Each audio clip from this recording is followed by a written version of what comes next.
तुम्ही कधी शांत बसून विचार केलाय का की इसवी सन 0001च्या आधीचं जग नेमकं कसं होतं? आज आपण मोबाईलवर एका क्लिकवर तारीख पाहतो, पण जेव्हा जगात ना कॅलेंडर होतं ना घड्याळ, तेव्हा लोक काळ कसा मोजत असतील?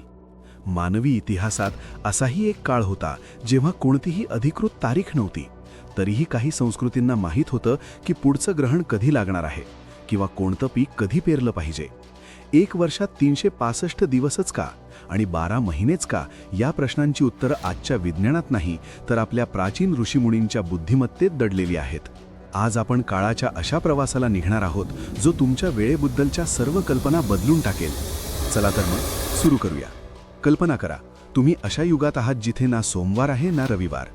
तुमच्यासाठी वेळ म्हणजे फक्त सूर्योदय आणि सूर्यास्त. पण मानवाची जिज्ञासा शांत बसणारी नव्हती. आपल्या पूर्वजांनी आकाशाकडे पाहायला सुरुवात केली. त्यांनी पाहिलं की चंद्र दररोज आपलं रूप बदलतोय. अमावस्येपासून पौर्णिमेपर्यंतचा हा प्रवास म्हणजे जगातील पहिलं नैसर्गिक घड्याळ बनलं.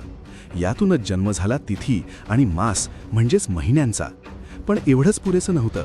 रात्रीचे तारे आणि त्यांची बदलणारी स्थिती यावरून ऋषींनी हे ओळखलं की पृथ्वी फक्त स्वतःभोवती फिरत नाही, तर ती एका मोठ्या चक्राचा भाग आहे. जेव्हा जगाकडे यंत्र नव्हती तेव्हा त्यांनी दगडांनाच घड्याळ बनवलं. ब्रिटनच्या स्टोनहेंजकडे पहा. हे फक्त मोठे दगड नाहीत, तर ते सूर्याच्या उत्तरायण आणि दक्षिणायणाचा अचूक हिशोब ठेवतात. 21 जूनला जेव्हा वर्षातला सर्वात मोठा दिवस असतो, तेव्हा सूर्याचं पहिलं किरण बरोबर या दगडांच्या एका विशिष्ट कोनातून आत येतं. पण ही तर फक्त सुरुवात होती. भारताच्या ओडिशामधील कोणार्क सूर्य मंदिर ही तर काळाची एक जिवंत प्रयोगशाळा आहे. या रथाच्या चाकांवर 8 तेलिया आहेत, ज्याला आपण दिवसाचे 8 प्रहर म्हणतो. जेव्हा आधुनिक जगाला तासांची गणना माहीत नव्हती, तेव्हा आपले पूर्वज केवळ सावलीवरून सेकंदांचा हिशोब लावत होते. हे मंदिर म्हणजे मानवी इतिहासातील एक सर्वात मोठी टाइम इंजिनिअरिंग आहे. काळ मोजण्याचे 2 मुख्य मार्ग होते, एक चंद्राची चाल आणि दुसरी सूर्याची चाल. चंद्राचं वर्ष 354 दिवसांचं होतं, तर सूर्याचं 365. या 2 पद्धतींमुळे काळ मागेपुढे होऊ लागला.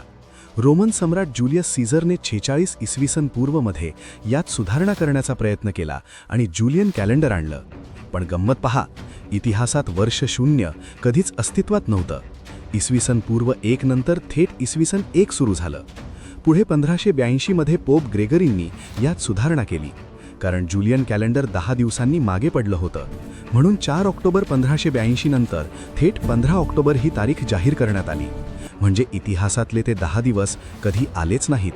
जेव्हा पाश्चात्य देश कॅलेंडरमध्ये तारखा गायब करत होते, तेव्हा भारताचं पंचांग हजारो वर्षांपासून स्थिर होतं.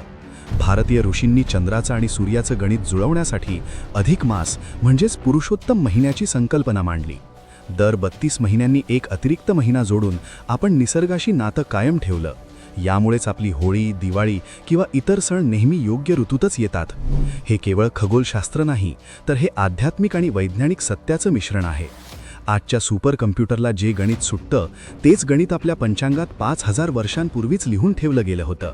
तर मित्रांनो, 1 जानेवारी 0001 ही फक्त एक तारीख आहे, पण काळ त्याही आधी अनंत काळापासून वाहत होता. आपण घड्याळाच्या काट्यांवर धावतोय, पण निसर्गाचा आपला एक वेगळाच वेग आहे. प्राचीन भारताचं पंचांग असो किंवा स्टोनहेंजचे दगड, या सर्वांनी आपल्याला एकच गोष्ट शिकवली, ती म्हणजे काळाचा सन्मान करणं. तुम्हाला काय वाटतं? आपण आधुनिक विज्ञानामुळे प्रगत झालो आहोत की आपण आपल्या प्राचीन अचूक ज्ञानाला विसरलो आहोत? तुमची मतं कमेंटमध्ये नक्की कळवा. हा व्हिडिओ माहितीपूर्ण वाटला असेल तर शेअर करा आणि अशाच गूढ इतिहासासाठी आपल्या चॅनलला सबस्क्राईब करा.